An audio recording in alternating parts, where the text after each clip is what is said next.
Bardish Chagger defende que a pandemia da Covid-19 é uma oportunidade para construir uma sociedade melhor, mais inteligente e inclusiva.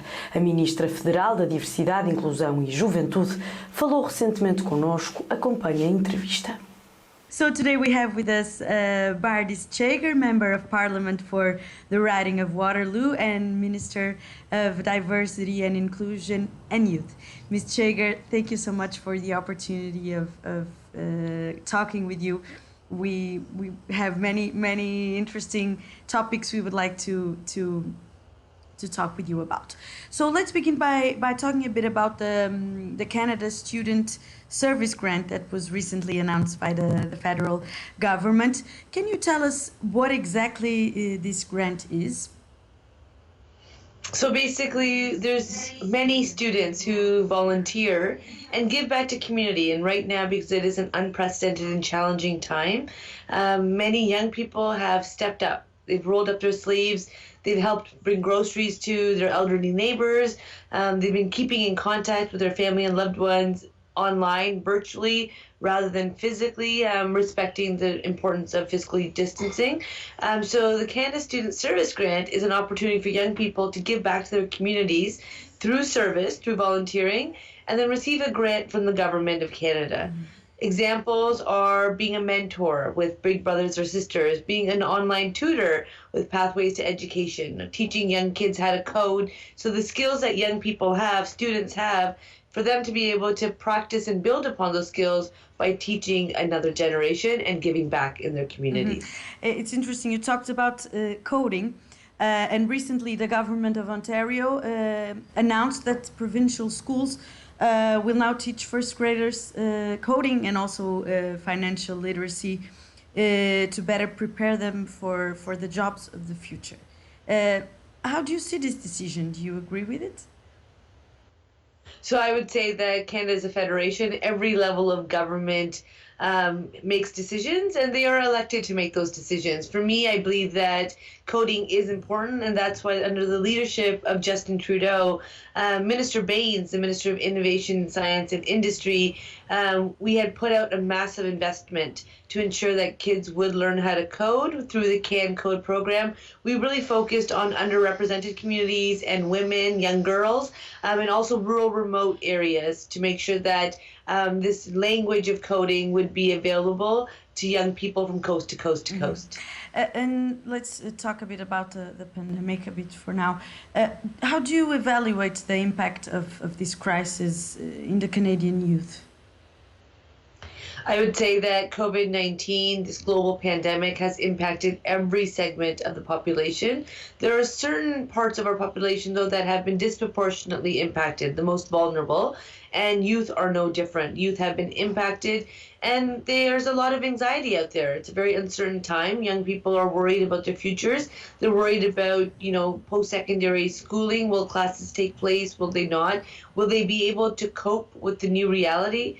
But young people are resilient, and they have had technology at their fingertips since they were born. So we are going to ensure that the resources and supports are available for them.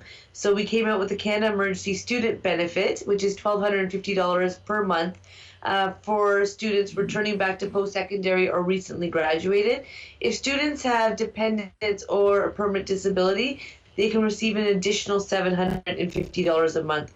What else we have done is we've actually increased access to Canada Student Grants, which is not the repayable portion of Canada Student Loans, to make sure that young people, the most vulnerable, have access to those grants. We've also brought forward an increase to Canada's summer jobs so that there's employment opportunities for young people. Over 70,000 postings have been posted on jobbank.gc.ca. Minister Qualtrough had announced an addition of 10,000 jobs because the program is oversubscribed. And then we've also just launched the I Want to Help portal. It's a platform for young people to be able to go to so that they can volunteer within their communities or virtually in another community. And not-for-profits can also visit the platform and submit new opportunities to volunteer, because we know that not-for-profits also have an increase in a demand for their services. Mm-hmm. So young people, yes, have been impacted, and young people are resilient. As Prime Minister Justin Trudeau says, they're not just the leaders of tomorrow, they are the leaders of today. So we are going to ensure that we are working with them and also using their energy and know-how to help heal communities. Okay. And generally speaking, how do you evaluate the evolution of the pandemic in Canada comparing to other countries?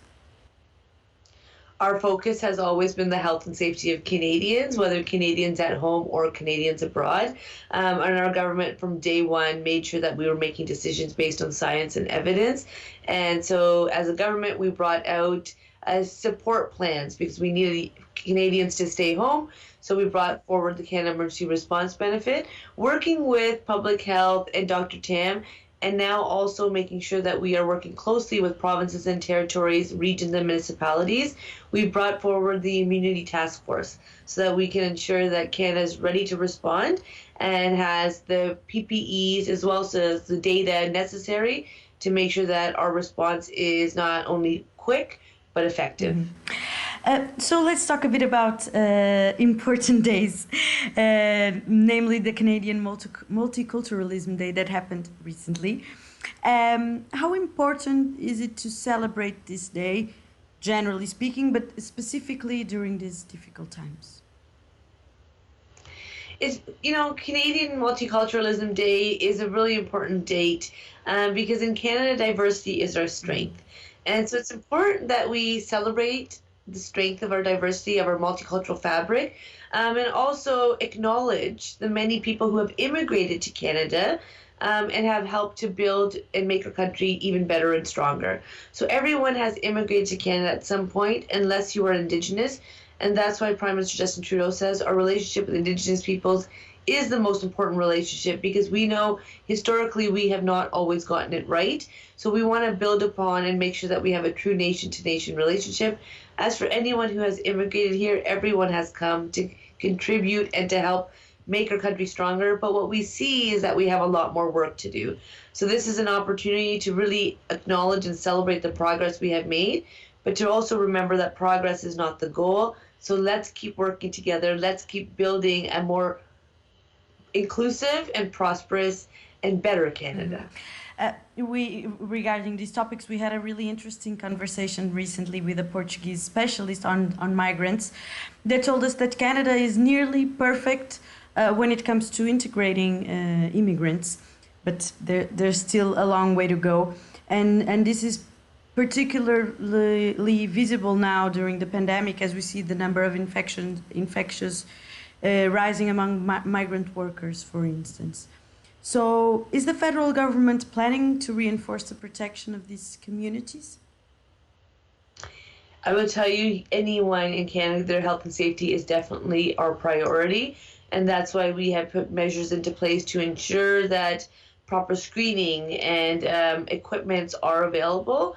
And so that is also the leadership of Minister Paltrow, who's been working closely with Minister Bibeau and the agricultural sector to ensure that measures are in place. And this is an opportunity with COVID-19 and this pandemic, as we build back better, to build back better and smarter and more inclusive.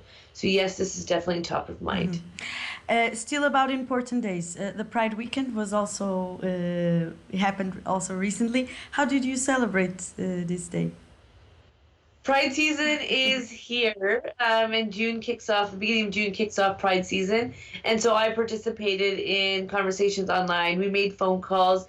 The rainbow flag is up to make sure that everyone knows that we are proud of being an inclusive Canada, and we recognize that we have a lot more work to do.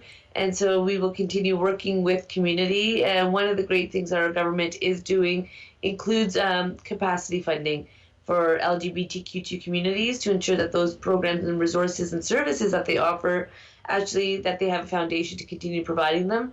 With COVID-19, there has been an increase in the services needed. This is a community that has increased needs because they are becoming isolated rather than being out in the community. Many people enjoy the Pride parades, and so it was nice to see that there was a virtual Pride taking place. What I did was reach out to loved ones, friends, and extended family members to really check in on them, because I know that mental health is also real, and because things have changed so much, so drastically this year, just to make sure that people know that they're not alone and we're here to support. Okay, I've made all of my questions. Ms. Chagger, I don't know if you want to leave a final message to our Portuguese community. I really want to say to the Portuguese Canadian community, first of all, happy Portuguese Heritage Month. Julie Dzerowitz actually, through a private member's bill, was able to officially recognize June as Portuguese Heritage Month. I really want to give thanks to all Portuguese Canadians that helped to make our country better, smarter, stronger, and more prosperous. It's fascinating because I come from the Waterloo region. We have a very strong Portuguese Canadian community here. We were not able to go to the festivals and partake in the delicious food and art and culture and language this year because of COVID-19. So it is something that I definitely look forward to getting back to.